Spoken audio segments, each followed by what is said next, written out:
Badan Pengawas Obat dan Makanan, BPOM, menghentikan sementara produksi dan distribusi obat sirup yang diduga sebagai penyebab kasus baru gagal ginjal akut atau gangguan ginjal akut progresif atipikal.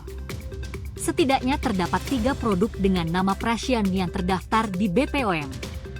Badan Pengawas Obat dan Makanan sudah mengeluarkan perintah penghentian sementara produksi dan distribusi obat yang dikonsumsi pasien hingga investigasi selesai dilaksanakan, tulis BPOM dalam laman resminya seperti dikutip pada Selasa, 7 Februari 2023. BPOM memastikan pihak perusahaan pemegang izin edar obat tersebut telah melakukan penarikan secara sukarela.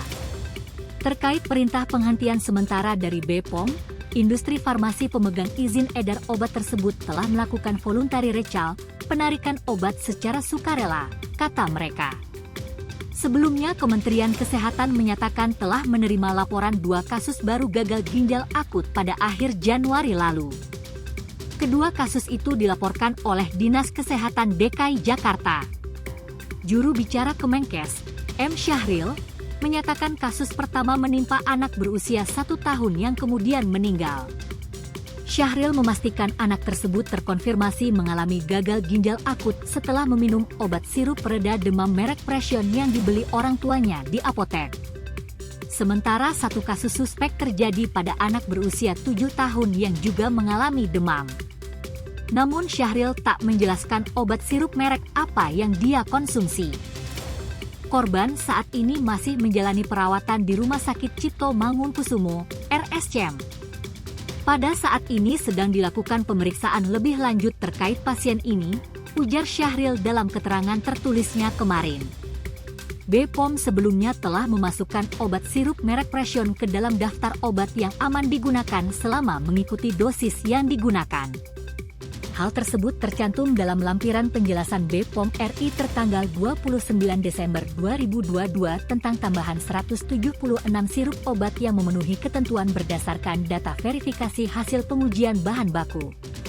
Setidaknya terdapat 3 obat sirup dengan merek Prasian yang masuk ke dalam daftar tersebut. Izin edar ketiga obat itu dimiliki oleh PT Faros Indonesia dan semuanya disebut sebagai obat demam anak. Berikut ketiga produk tersebut. 1. Prasian, paracetamol 100 mg/ml, nomor izin edar, DBL 0521631536A1. 2. Prasian, paracetamol 120 mg/ml, nomor izin edar, DBL 0521314333A1. 3. Prasian Forte, paracetamol 250 mg, 5 ml, nomor izin edar, DBL 0521631433B1. BPOM sebelumnya juga telah mencabut izin edar secara permanen terhadap 116 obat sirup yang tidak memenuhi syarat untuk dikonsumsi.